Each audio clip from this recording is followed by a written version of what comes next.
गोष्टी ज्या आहेत त्या याच्यातनं बाहेर म्हणजे आपल्याला कळू शकतात, तर आपण ते जाणून घेणार आहोत. मला वाटतं साधारणपणे 44 मिनिटाचा हा भाग आहे आणि 44 मिनिटामध्येच हे सगळं घडलेलं आहे.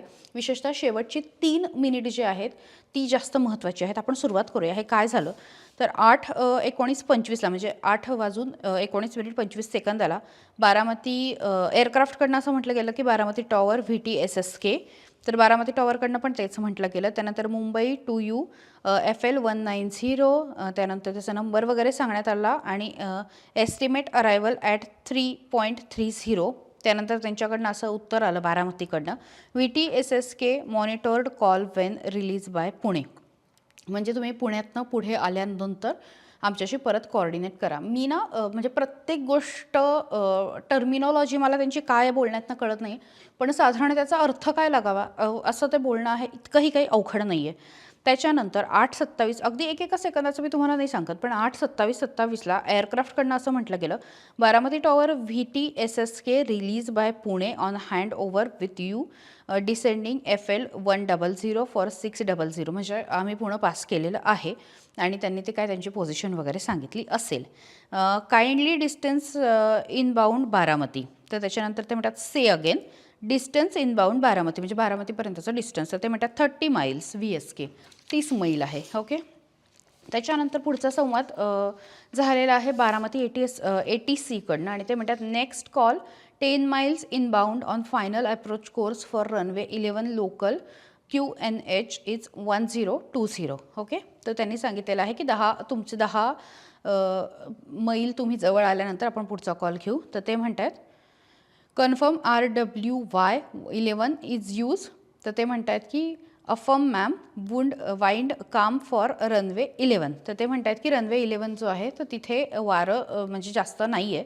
मला वाटतं हे जे मॅम म्हणतात त्याच्यावरनं कदाचित शांभवी पाठक जे आहेत त्या सगळ्या संवादामध्ये आहेत, कारण शेवटी ओशिट आवाज पण त्यांचाच रेकॉर्ड झालेला आहे.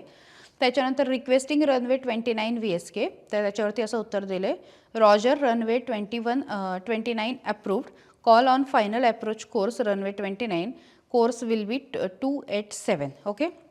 त्याच्यानंतर त्यांच्या पुढे संवाद होत आहेत आणि त्याच्यामध्ये 8:29:57 म्हणतात requesting runway 11 only for use VSK.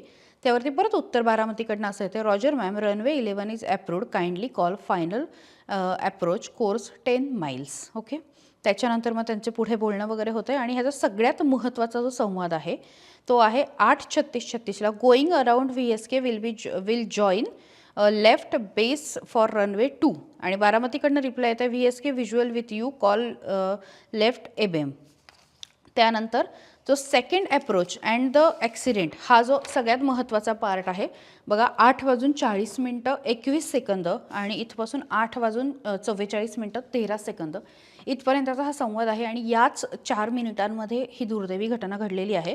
त्यामध्ये ते काय म्हणतात 8:40:21 request final approach course for runway 11 बारामतीकडनं म्हणजे उत्तर नाही आहे. त्याच्यानंतर बारामतीचं उत्तर पुढच्या सेकंदाला असं आहे की Roger ma'am approved call final for runway 11, म्हणजे रनवे 11साठी त्यांनी अप्रूव्ह दिलेला आहे. त्याच्यानंतर एअरक्राफ्टमधनं असं म्हणतं requesting final approach course confirm 110. तर समोरनं रिप्लाय आला -107. आता मला खरंच माहिती नाही की हे -107 म्हणजे उतरायचं नाही आहे का किंवा आता विंड व्यवस्थित नाही आहे, काय नेमका हा कॉल होता हे लक्षात येत नाही आहे. त्यानंतर परत एकदा एअरक्राफ्ट म्हणते 107 VSK. त्यानंतर बारामतीकडनं येते VTSSK चेक पोझिशन. त्यानंतर एअरक्राफ्ट म्हणते फायनल अप्रोच कोर्स VSK आणि बारामती ATC म्हणते copied confirm runway in site, म्हणजे कन्फर्म केलेला आहे रनवे. त्यानंतर एअरक्राफ्टकडनं असं उत्तर येते तेव्हा वेळ झाली होती 8:43:27 call you runway in site VSK. 8:43:27 call you runway in site VSK. समोरनं उत्तर नाही आहे. त्यानंतर उत्तर येते कॉपीड, बारामती ATC म्हणते माफ करा copied.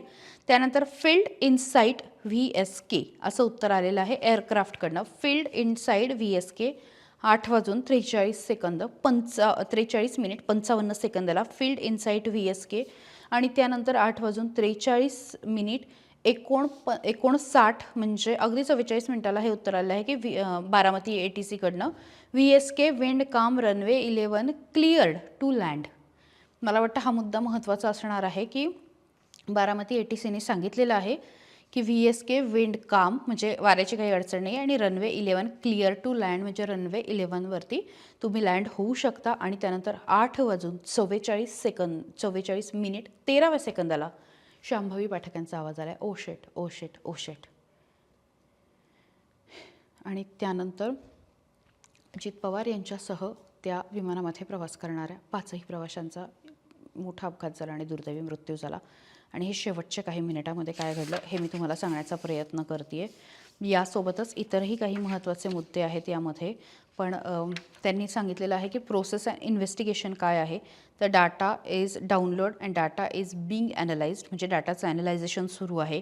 The data will be download म्हणजे जो दुसरं यंत्र आहे तर त्यातला पण डाउनलोड होणार आहे. आणि assistant of national transport safety board NTSB as per standard and recommendation practices तर तिथे तो पाठवला जाईल. यासोबतच त्यांनी सांगितले initial statement of operator personnel and other relevant individual has been collected and is being scrutinise with the other available evidences.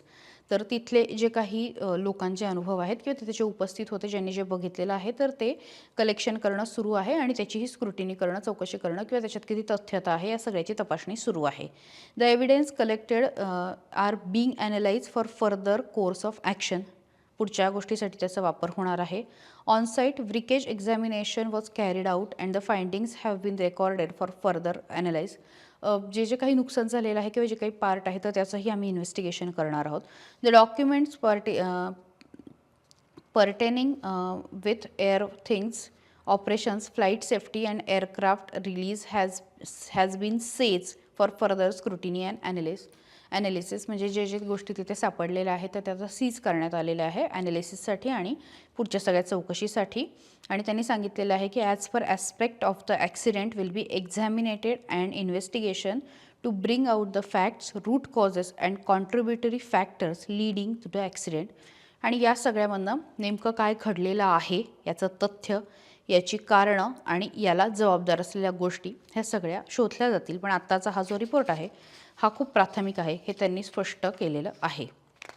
यासोबतच त्यांनी इतर जी पानं आहे तर तिथे अशा पद्धतीने कॉकपिटची जी अवस्था आहे तर ती टाकलेली आहे. यासोबतच RHS landing gear and air frame fuel filter towards air फिल्टरची काय अवस्था झालेली आहे तर ती सुद्धा सांगितलेली आहे. असे जे वेगवेगळे फोटो जे आहेत पार्ट ऑफ फ्लॅप आणि म्हणजे त्या ज्या विमानाचे अवशेष होते जे त्या दिवशी सुद्धा आपल्याला दिसले होते की नोज लँडिंग गिअर की नेमकी काय ही सगळी त्या विमानाची त्यावेळेस काय काय दुरावस्था झालेली होती किंवा कुठल्या कुठल्या गोष्टी प्राथमिक दृष्ट्या तिथे दिसून आल्या तर याच्यासुद्धा फोटो याच्यासोबत मांडलेले आहेत.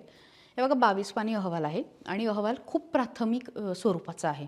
त्यांनी माहिती दिलेली आहे, संवाद काय झाला हे दिलेलं आहे, मात्र त्याच्यातून कुठलाही निष्कर्ष काढलेला नाही आहे.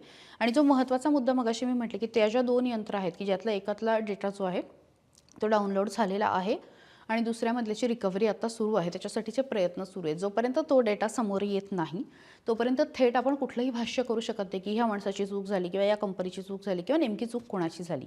त्यामुळे तो काय येतो हे बघणं महत्त्वाचं होतं. आत्ताच्या घडीला संपूर्ण महाराष्ट्राला उत्सुकता होती की ज्यामुळे उपमुख्यमंत्री अजित पवार यांचं निधन झालं त्या अहवालामध्ये नेमकं काय आहे. खरं तर आजच महिना झाला आहे आणि आजच्या महिन्याला अशा पद्धतीने अहवाल आलेला आहे. नेमकं काय वाटतंय, कुठल्या कुठल्या गोष्टी महत्त्वाच्या होत्या, अजून कुठल्या गोष्टी अहवालात हव्या होत्या आणि कुठली माहिती मिळणं गरजेचं आहे, कमेंट बॉक्समध्ये नक्की व्यक्त व्हा.